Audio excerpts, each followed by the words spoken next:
নমস্কার। আমি যে আগের দিন জীবন স্মৃতির প্রথম পর্যায় পড়েছিলাম, আজকে হচ্ছে তার পরবর্তী অংশ, শিক্ষারম্ভ। আমরা তিনটি বালক একসঙ্গে মানুষ হইতেছিলাম। এখানে তিনটি বালক বলিতে আমার দাদা সোমেন্দ্রনাথ, আমার ভাগিনেয় সত্যপ্রসাদ এবং আমি, অর্থাৎ রবীন্দ্রনাথ বলছেন এটা। আমার সঙ্গী দুটি আমার চেয়ে 2 বছরের বড়। তাহারা যখন গুরু মহাশয়ের কাছে পড়া আরম্ভ করিলেন, গুরু মহাশয় মাধবচন্দ্র মুখোপাধ্যায়, তার কথা তিনি বলেছেন, কাছে পড়া আরম্ভ করিলেন, আমার শিক্ষা সেই সময় শুরু হইল। কিন্তু সে কথা আমার মনেও নাই। কেবল মনে পড়ে জল পড়ে পাতা নড়ে। তখন কর খল ইত্যাদি বানানের তুফান কাটাইয়া সবেমাত্র কুল পাইয়াছি। সেদিন পড়িতেছি জল পড়ে পাতা নড়ে। আমার জীবনে এইটাই আদি কবির প্রথম কবিতা। সেদিনের আনন্দ আজও যখন মনে পড়ে, তখন বুঝিতে পারি কবিতার মধ্যে মিল জিনিসটার এত প্রয়োজন কেন।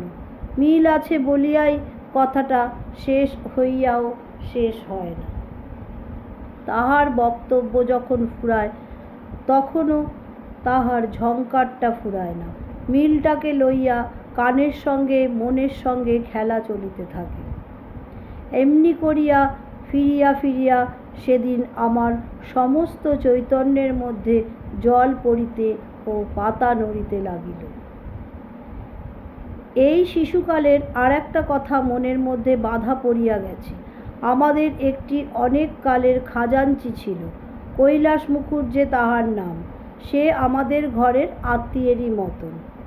লোকটি ভারী রসিক, সকলের সঙ্গেই তাহার হাসি তামাশা। বাড়িতে নূতন সমাগত জামাতাদিগকে সে বিদ্রূপে কৌতুকে বিপন্ন করিয়া তুলিত। মৃত্যুর পরেও তাহার কৌতুকরূপতা কমে নাই, এরূপ জনশ্রুতি আছে।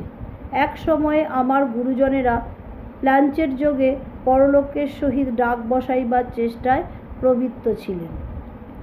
একদিন তাহাদের প্ল্যাঞ্চেটের পেন্সিলের লেখায় কৈলাস মুখুজ্জের নাম দেখা দিল। তাহাকে জিজ্ঞাসা করা হইল, তুমি যেখানে আছো সেখানকার ব্যবস্থাটা কিরূপ বলো দেখি। উত্তর আসিল, আমি মরিয়া যাহা জানিয়াছি আপনারা বাঁচিয়াই তাহা ফাঁকি দিয়া জানিতে চান, সেটি হইবে না। সেই কৈলাস মুখুজ্জে আমার শিশুকালে অতি দ্রুত বেগে মস্ত একটা ছড়ার মতো বলিয়া আমার মনোরঞ্জন করিত। সেই ছড়াটার প্রধান নায়ক ছিলাম আমি, এবং তাহার মধ্যে একটি ভাবী নায়িকার নিঃসংশয় সমাগমের আশা অতিশয় উজ্জ্বলভাবে বর্ণিত ছিল। এই যে ভুবনমোহিনী বধূটি ভবিতব্যর কোল আলো করিয়া বিরাজ করিতেছিল, ছড়া শুনিতে শুনিতে তাহার চিত্রটিতে মন ভারী উৎসুক হইয়া উঠিত। আপাদমস্তক তাহার যে বহুমূল্য অলঙ্কারের তালিকা পাওয়া গিয়াছিল এবং মিলনোৎসবের যে অভূতপূর্ব সমারোহের বর্ণনা শোনা যাইত, তাহাতে অনেক প্রবীণ বয়স্ক সুবিবেচক ব্যক্তির মন চঞ্চল হইতে পারিত। কিন্তু বালকের মন যে মাতিয়া উঠিত এবং চোখের সামনে নানা বর্ণে বিচিত্র আশ্চর্য সুখছবি দেখিতে পাইত, তাহার মূল কারণ ছিল সেই দ্রুত উচ্চারিত অনর্গল শব্দছটা এবং ছন্দের দোলা। শিশুকালের সাহিত্য রসভোগের এই দুটো স্মৃতি এখনও জাগিয়া আছে। আর মনে পড়ে বৃষ্টি পড়ে টাপুর টুপুর নদে এলো বান। ওই ছড়াটা যেন শৈশবের মেঘদূত। তাহার পরে যে কথাটা মনে পড়িতেছে তাহা স্কুলে যাওয়ার সূচনা। একদিন দেখিলাম দাদা এবং আমার বয়োজ্যেষ্ঠ ভাগিনেয় সত্য স্কুলে গেলেন, কিন্তু আমি স্কুলে যাইবার যোগ্য বলিয়া গণ্য হইলাম না।